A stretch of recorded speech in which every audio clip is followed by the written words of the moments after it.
Bonsoir à tous et bienvenue dans votre journal. Dans l'actualité ce jeudi, le bureau des institutions de la République et les membres du corps diplomatique ont présenté leurs vœux de nouvel an au président Alassane Ouattara, des cérémonies solennelles qui se sont tenues au palais de la présidence de la République. Nous irons à la découverte du gingembre, encore appelé Nyamakou. Cette plante aux multiples vertus a traversé les siècles et les continents, d'abord utilisée pour ses propriétés médicinales, puis intégrée dans les traditions culinaires de nombreux pays. Mercredi soir, le palais présidentiel de N'Djamena au Tchad a été la cible d'une attaque inattendue. Le bilan fait état de 20 morts, dont 18 assaillants et plusieurs blessés. Les autorités tchadiennes assurent que la situation est désormais sous contrôle. C'est une tradition qui a été respectée ce jeudi au palais de la présidence de la République. Le président Alassane Ouattara a reçu les bureaux des institutions de la République et les membres du corps diplomatique. C'était à l'occasion de la cérémonie de présentation de vœux au chef de l'État. Au cours de cette rencontre, le président Alassane Ouattara a appelé les corps constitués à travailler au renforcement des acquis démocratiques pour consolider l'état de droit. Il a aussi exprimé, vous le verrez, son désir de continuer de servir son pays. Pierre Dipomela, Tanguy Kona. Échange de vœux du Nouvel An au chef de l'État Alassane Ouattara à la salle des pas perdus de la présidence de la République de Côte d'Ivoire. Les communautés diplomatiques sont les premières à être reçues. C'est le doyen du corps diplomatique, le nonce apostolique Monseigneur Mauricio Rueda-Belz, qui a présenté les vœux des diplomates tout en saluant les progrès réalisés dans le pays ces dernières années.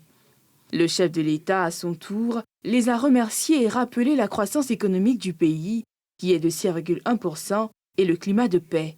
La dernière attaque terroriste en Côte d'Ivoire date de 2020. Le chef de l'État a indiqué qu'il veille à la préservation de ce climat de paix. Pour ce qui est de son éventuelle candidature à la présidentielle prochaine, le président Alassane Ouattara dit qu'il n'a encore rien décidé. Il y a 5 ans, exactement en 2020, j'indiquais au corps diplomatique qu'il était de mon intention de ne plus être candidat parce que j'estimais qu'il fallait passer la main à une nouvelle génération. Aujourd'hui, je peux vous dire que j'ai bien fait d'accepter la proposition de mon parti. À la date d'aujourd'hui, je n'ai pas encore pris de décision, mais je peux aussi vous rassurer que je suis en pleine santé et désireux de continuer de servir mon pays. Je voudrais encore une fois vous rassurer et rassurer l'ensemble de la communauté que cette élection qui aura lieu le 25 octobre sera paisible, démocratique et transparente. Après les diplomates, c'était au tour des bureaux des institutions de la République et le corps judiciaire de présenter leurs vœux. C'est la magistrate hors hiérarchie Marcel Kouassi qui a eu l'honneur de parler au nom de ses pairs. Elle a salué l'accompagnement de l'État à travers la construction de nouvelles juridictions pour rapprocher la justice auprès des justiciables. Le chef de l'État les a encouragés à travailler au renforcement des institutions à l'état de droit tout en luttant contre la corruption. Face à tous les grands défis que nous avons le devoir de relever, je vous encourage à œuvrer efficacement à la lutte contre la corruption, au renforcement de nos institutions, à la consolidation de l'état de droit. Pour ma part, en tant que gardien de l'indépendance du pouvoir judiciaire, mon devoir dans la consolidation dans l'état de droit est de faire en sorte que nos magistrats demeurent toujours compétents, impartiaux, neutres, parce qu'ils font preuve, en toutes circonstances, de probité dans l'exercice de leurs fonctions. Les bureaux des institutions de la République, les communautés diplomatiques et les autorités judiciaires ouvrent ainsi le bal d'une série de présentations de vœux au président de la République. Lundi, les forces de défense et de sécurité prendront la main. Et les réactions se sont multipliées après ces cérémonies de présentation de vœux au chef de l'État Alassane Ouattara. Je vous propose d'entendre quelques propos recueillis par Pierre Dipomela et Tanguy Kona.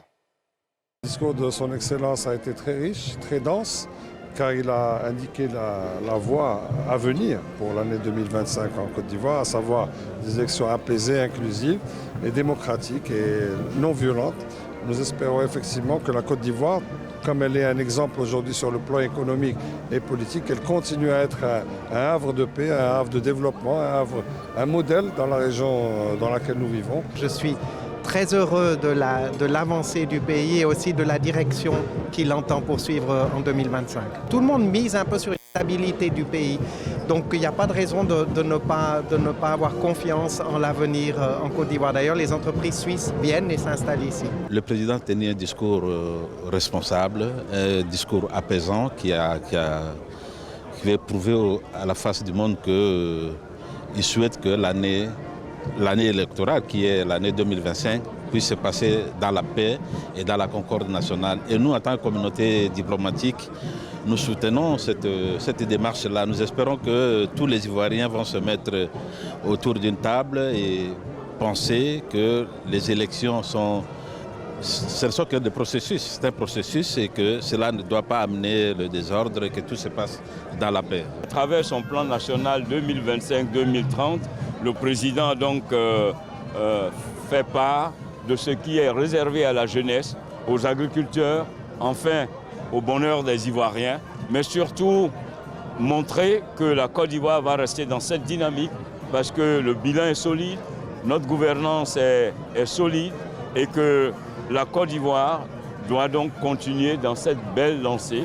2024 a été une année de joie, une année d'accomplissement, une année où nous avons connu beaucoup de victoires. Je souhaite qu'il en soit de même pour l'année 2025, une année très fructueuse pour tous les Ivoiriens et toutes les Ivoiriennes.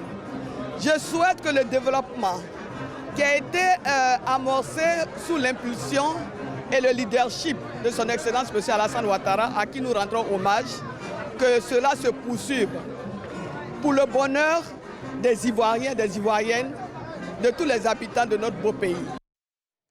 Et dans l'actualité politique, le président du Congrès des jeunes panafricains pour la justice et l'égalité des peuples, un acronyme COJEP, a appelé ce jeudi même le gouvernement ivoirien à l'organisation d'un dialogue citoyen avec la classe politique et la société civile. Dans un message diffusé sur les réseaux sociaux, Charles Blé Goudé a également émis le souhait d'une loi d'amnistie à l'initiative de l'Assemblée nationale. Voyons les explications de Salif Yalekoué.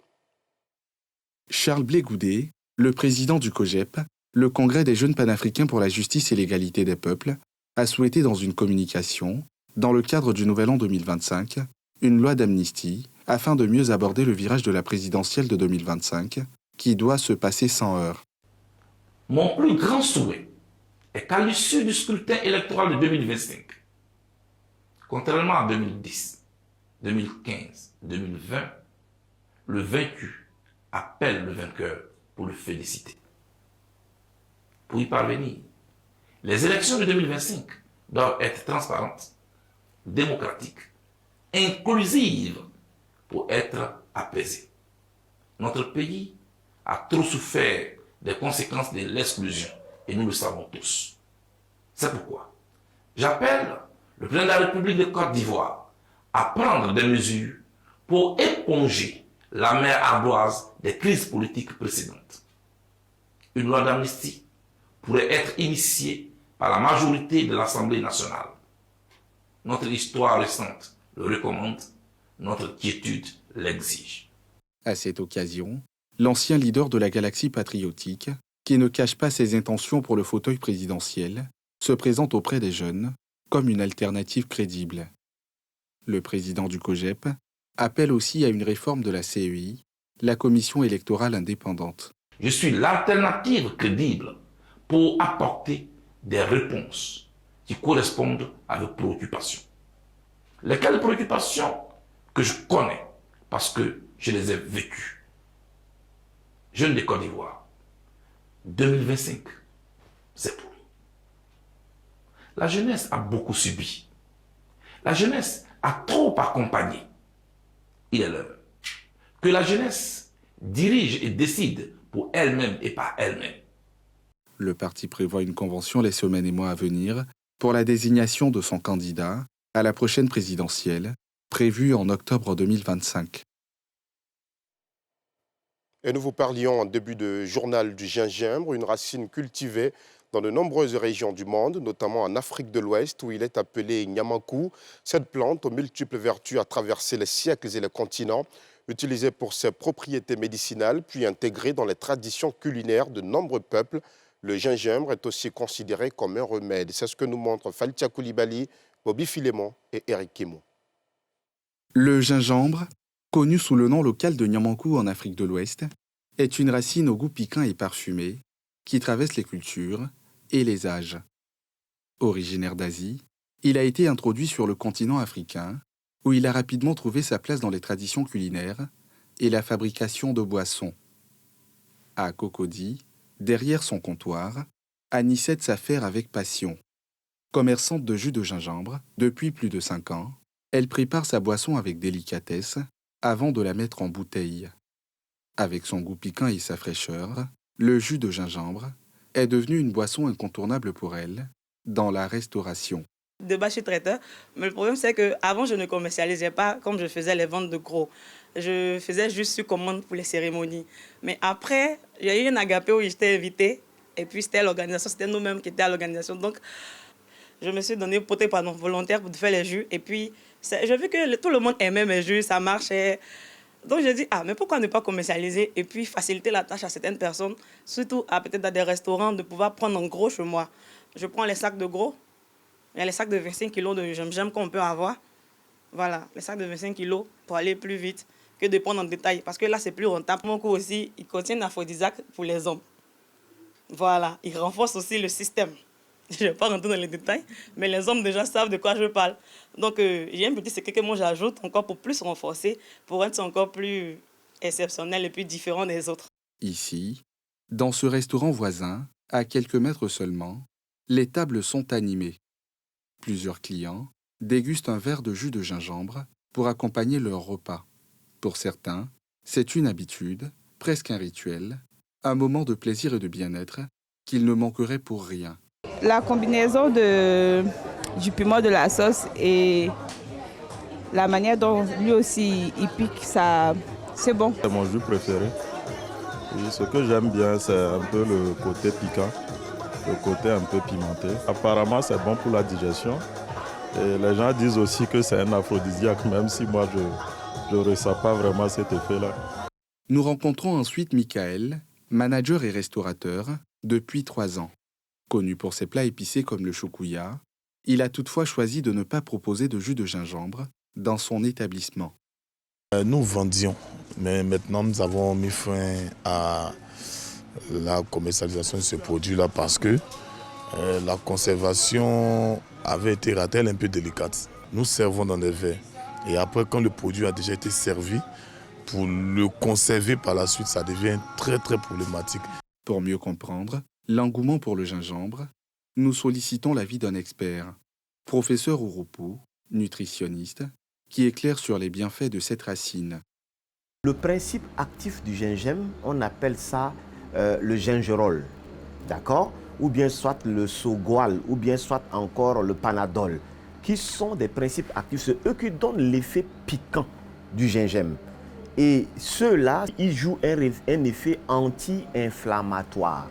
Donc, toutes les maladies inflammatoires, aujourd'hui, quelqu'un souffre par exemple de la grippe ou bien soit une maladie inflammatoire quelconque, on lui recommande déjà du gingembre. Au-delà de ça, le gingembre également aide à produire ce qu'on appelle les sucs gastriques pour une bonne digestion. Pour les diabétiques, ça aide également un tant soit peu à combattre ce qu'on appelle l'acidose et à réguler la glycémie. Si on le consomme en excès, chez certaines personnes, ça peut irriter le tube digestif. Que l'on soit amateur de jus ou curieux de ses vertus, le gingembre s'impose dans tous les foyers. En perpétuel mouvement, entre ses rôles médicinaux et gastronomiques, il incarne la richesse d'un produit à la fois ancien et incroyablement moderne. Plus qu'une simple tendance, le gingembre est une racine intemporelle dont l'histoire continue de se réinventer. Ce mercredi soir, le palais présidentiel de N'Djamena au Tchad a été la cible d'une attaque inattendue. Des individus armés ont tenté de s'introduire dans l'enceinte, entraînant une riposte des forces de sécurité. Le bilan fait état de 20 morts, dont 18 assaillants et plusieurs blessés. Les autorités tchadiennes assurent que la situation est désormais sous contrôle. Mercredi soir, aux alentours de 19h45, un groupe de 24 individus a tenté de pénétrer le palais présidentiel de N'Djamena.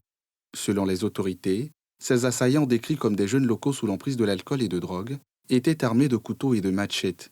Ils auraient simulé une panne de véhicule devant l'entrée principale avant d'attaquer les gardes en poste, tuant 2 militaires et en blessant 5 autres. La riposte des forces de sécurité a été rapide et intense, avec des échanges de tirs nourris pendant environ 40 minutes. Au terme de l'affrontement, 18 assaillants ont été abattus et 6 autres ont été interpellés. Je suis actuellement à la présidence de la République où la situation est totalement maîtrisée. Il n'y a aucune crainte, il n'y a rien de grave et nous ne pouvons rien vous dire pour l'instant, mais la situation est totalement sous contrôle. Le président Mahamat Idriss Déby Itno se trouvait à l'intérieur du palais présidentiel au moment des faits, mais n'a pas été blessé. Les motivations des assaillants restent floues, bien que des rumeurs aient rapidement évoqué une possible implication de Boko Haram. Le gouvernement tchadien a écarté cette hypothèse. Une enquête est néanmoins ouverte pour complot contre l'État et participation à un mouvement insurrectionnel. Le Liban tient enfin son nouveau président. Après plus de 2 ans sans chef d'État, le Parlement a élu le général Joseph Aoun à la présidence de la République. Cette élection intervient dans un contexte de crise économique profonde, mais aussi de bouleversements politiques majeurs. Le Parlement libanais s'est réuni ce jeudi 9 janvier 2025 pour élire un nouveau président, mettant fin à une vacance du pouvoir qui durait plus de 2 ans. Le général Joseph Aoun, commandant en chef de l'armée libanaise, a été désigné à la majorité des 2 tiers requises lors du second tour du scrutin. Je jure de respecter la Constitution et les lois de la nation libanaise et de préserver l'indépendance et l'intégrité territoriale de la nation libanaise. Une nouvelle ère de l'histoire du Liban commence aujourd'hui.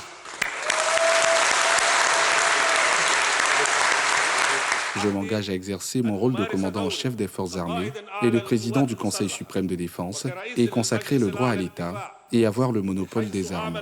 Cette élection survient après une période de tension accrue au Liban, marquée par une guerre de 2 mois avec Israël et la chute du président syrien Bachar al-Assad, allié du Hezbollah.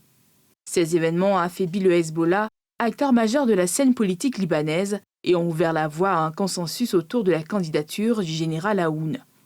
Le général Joseph Aoun bénéficie du soutien de plusieurs pays, dont les États-Unis et l'Arabie saoudite, qui voient en lui une figure capable de restaurer la souveraineté du Liban et de mener les réformes nécessaires au redressement économique du pays.